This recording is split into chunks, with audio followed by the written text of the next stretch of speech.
Imagine walking into any room with genuine confidence, knowing you can connect meaningfully with anyone you meet, or approaching challenges with curiosity instead of fear, and seeing setbacks as valuable information instead of personal failures. Envision having conversations where people feel truly heard and understood, naturally opening doors to opportunities you never imagined. These scenarios represent more than wishful thinking. They reflect the practical outcomes of understanding how your mind processes reality and learning to communicate in ways that create genuine connection and influence. Your current mental patterns, formed through years of experience and conditioning, determine whether you see possibilities or limitations in any situation. The language you use internally and externally causes your brain to notice certain opportunities while filtering others out entirely. There's a fundamental principle that sits at the heart of neuro-linguistic programming, or NLP, a field that explores how your thinking patterns and language shape your experience of reality. The principle is this: your beliefs about your own potential become self-fulfilling prophecies. That's because every person carries a mental model of how the world works. This internal map guides your major decisions, influences your relationships, and even determines what opportunities you notice or ignore. Your mental model is made up of the rules you learned about reality through years of experience, observation, and conditioning. But here's the crucial distinction. Your mental model is not reality itself. Rather, it's your interpretation of reality. The map is not the territory. Two people can experience the same event and construct completely different meanings based on their individual mental models.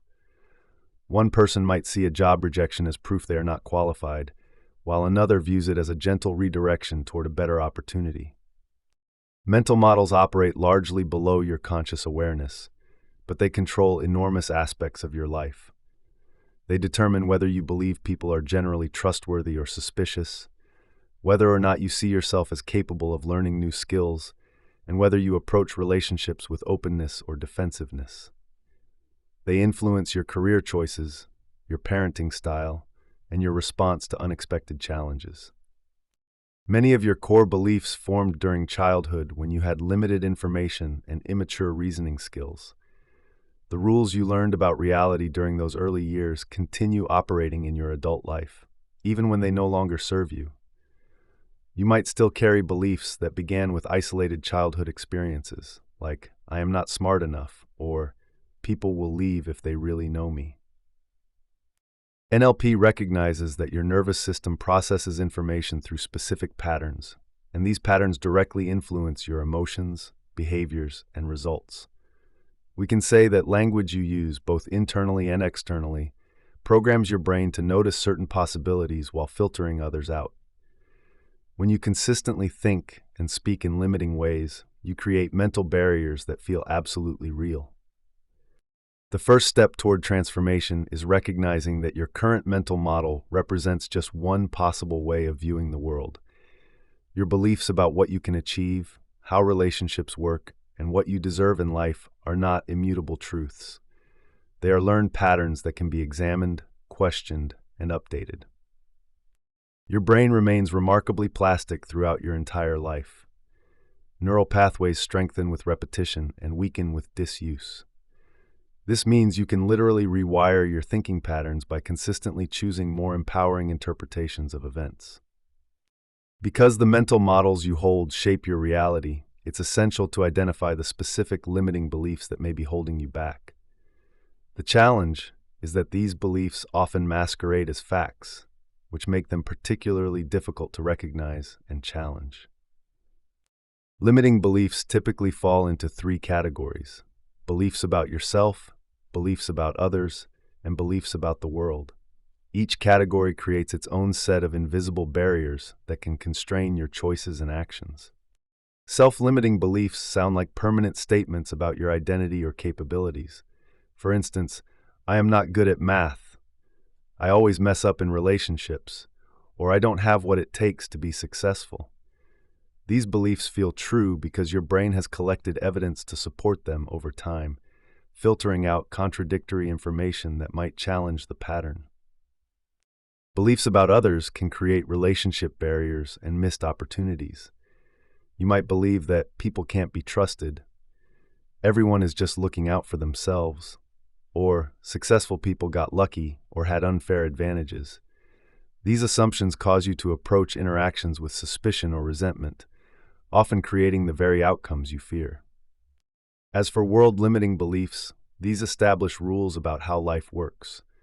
This might be, good things do not happen to people like me, you have to work twice as hard to get half as much, or if it seems too good to be true, it probably is. These beliefs create a worldview where opportunities feel scarce and positive outcomes seem unlikely.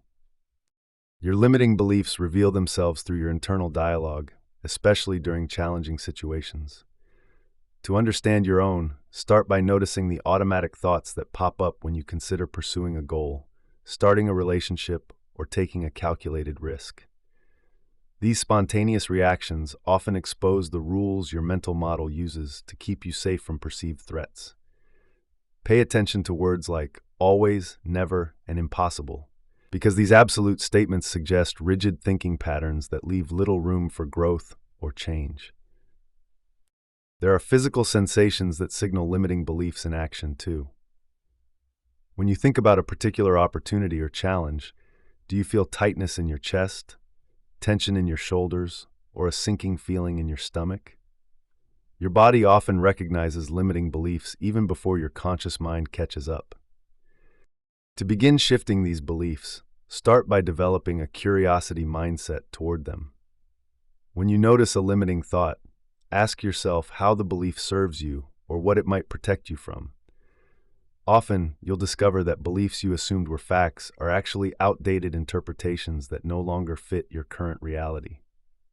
Most people spend far more time thinking about what they want to avoid instead of what they want to create. But this programs their brain to notice problems instead of possibilities. So once you begin recognizing your limiting beliefs, the next step in shifting your mindset is redirecting your mental energy toward what you actually want to achieve. Outcome-focused thinking represents a fundamental shift in how you approach goals and challenges. Instead of fixating on potential obstacles or past failures, you train your attention on your desired end result and work backward to identify the steps needed to get there. Your brain operates like a sophisticated filtering system, noticing information that matches your beliefs and expectations. When you focus primarily on what could go wrong, you become exceptionally skilled at spotting problems and roadblocks. But when you consistently direct your attention toward your desired outcome, you develop an equally powerful ability to recognize opportunities and resources. This shift requires more than just positive thinking or wishful hoping. Effective outcome-focused thinking requires clear, specific mental pictures of what success looks like in concrete terms. Vague goals like, I want to be happy, or I want to succeed, don't give your brain enough direction. Your nervous system responds much better to precise targets like, I want to have meaningful conversations with 3 new people this month, or I want to complete my certification program by December. The language you use when thinking about your goals also influences your likelihood of achieving them. Notice the difference between saying something like, I hope I can lose weight, and I am developing healthier eating habits. The first suggests uncertainty and distance from your goal, while the second assumes progress is already happening. Many sabotage their outcomes by setting goals based on what they think they should want, instead of what genuinely matters to them. External expectations from family, society, or peers can override your authentic desires, leading to goals that feel hollow or forced. Sustainable motivation comes from aligning your efforts with your genuine values and interests. Outcome-focused thinking also means accepting that your path to success may look different from what you imagined. Rigid attachment to specific methods often causes unnecessary struggle and even more missed opportunities. When you remain flexible about how you achieve your outcomes while staying committed to the end result, you open yourself to unexpected solutions and support. Start practicing outcome-focused thinking by identifying one area of your life where you currently spend more energy avoiding problems instead of creating solutions. Write down specifically what you want to experience instead of what you want to escape. Notice how this shift in focus changes both your emotional state and the options that become visible to you. One of the most powerful shifts you can make in your NLP journey involves changing your relationship with failure and setbacks. Most people learn early in life to view mistakes as proof of their inadequacy, but this belief creates enormous resistance to growth and learning in life. In traditional thinking, failure is the opposite of success, something to be avoided at all costs. This binary perspective causes many people to play it safe and avoid big challenges, but they miss valuable learning opportunities that way. Because failure actually brings with it essential information about what adjustments need to be made. The most successful people in any field share a common characteristic. They fail more often than others because they attempt more experiments. They understand that every setback provides data about what doesn't work, bringing them closer to discovering what does. This reframing of failure transforms frustrating experiences into valuable research. The truth is, your nervous system is designed to learn through trial and error. When you touch a hot stove, you don't conclude that you're a failure at touching things. You simply learn that hot stoves cause pain and adjust your behavior accordingly. Yet in other areas of life, we often interpret similar feedback as personal inadequacy rather than useful information. Consider how children learn to walk. They fall down thousands of times without ever thinking they might be bad at walking. They just get up and try again, making tiny adjustments with each attempt. Somewhere along the way to adulthood, many lose this natural learning orientation and become paralyzed by the fear of making mistakes. Flexible thinking means staying curious about outcomes instead of attached to being right. When something doesn't work out as expected, react with open curiosity instead of frustration. This subtle mindset shift keeps you open to new information and creative solutions. It allows you to adapt. Adaptation also requires releasing the need to have everything figured out in advance. Uncertainty makes most people uncomfortable, but it represents the natural state of growth and discovery. The willingness to move forward without complete information often separates people who achieve their goals from those who remain stuck in endless planning. Your brain craves predictability and control, so it will generate stories to explain why things happen. These explanations feel comforting, but they can also lock you into rigid thinking patterns. When you hold your interpretations lightly and remain open to alternative explanations, you maintain the flexibility needed for continuous learning. Human connection forms the foundation of virtually every success in life, yet most people approach relationships with outdated strategies learned in childhood. Understanding how to build genuine rapport transforms not only your personal relationships but also your professional opportunities and overall life satisfaction. Rapport represents that magical feeling when you click with someone instantly. Conversations flow effortlessly, understanding feels mutual, and both people leave the interaction energized rather than drained.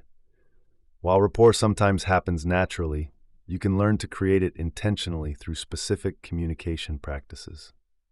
The foundation of rapport lies in making others feel genuinely understood and accepted. This goes far beyond simply agreeing with everything someone says. True understanding involves recognizing and honoring how the other person experiences their world, even when their perspective differs dramatically from your own. Most people listen with the intent to respond rather than to understand. They spend conversation time formulating their next point instead of fully absorbing what the other person is communicating. This divided attention creates distance rather than connection, leaving both parties feeling unheard and misunderstood. Active listening requires your complete presence and attention. This means putting away distractions, making appropriate eye contact, and focusing entirely on understanding both the content and the emotions behind what someone is sharing. When people feel truly heard, they naturally open up and become more receptive to what you have to offer. Matching is a subtle technique for building unconscious rapport. People feel more comfortable with others who are similar to them, so you can create connection by gently matching aspects of their communication style. This might involve speaking at a similar pace, using comparable energy levels, or adopting similar posture during conversations. But matching must feel natural and respectful, not manipulative or mocking. The goal is to find genuine common ground and communicate in ways that feel comfortable to the other person. When done authentically, matching happens automatically between people who are connecting well. To maximize your relationship success, you'll need to be able to read and respond to different communication styles. Some people prefer direct, efficient conversations, while others value emotional connection and storytelling. Some need detailed information before making decisions, while others want quick summaries and bottom-line recommendations. Flexibility in your communication approach allows you to meet people where they are, rather than forcing them to adapt to your preferred style. This doesn't mean becoming someone you're not, but rather expanding your range of expression to create better understanding with different types of people.